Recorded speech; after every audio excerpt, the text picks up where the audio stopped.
लंबे समय तक आज राहुल जी इस बात का श्रेय लेने की होड़ में लगे हुए हैं कि ये मेरे कहने पर, मेरे दबाव में, मैंने कहा तब केंद्र सरकार ने माना। अरे प्रभु, आप ही की सरकार थी केंद्र में लंबे समय तक।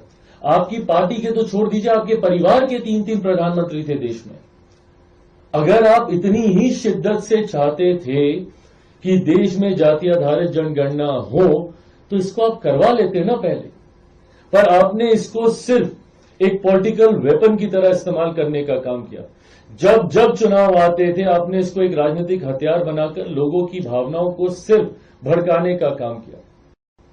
और आज जब हमारी सरकार ने इस मांग को पूरा करने का काम किया, स्वाभाविक है इसमें हम लोग भी चाहते थे।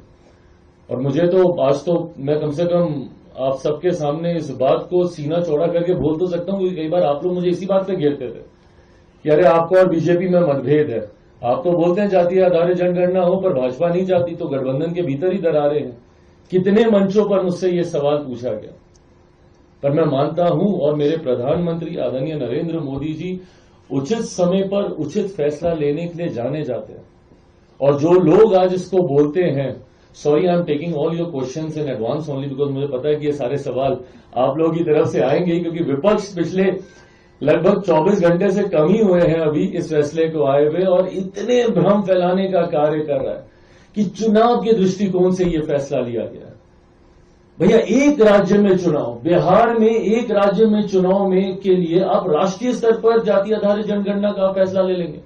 और अगर ये फैसला चुनावी दृष्टि से लेना ही होता तो हम लोग लोकसभा से पहले इस फैसले को लेते ना।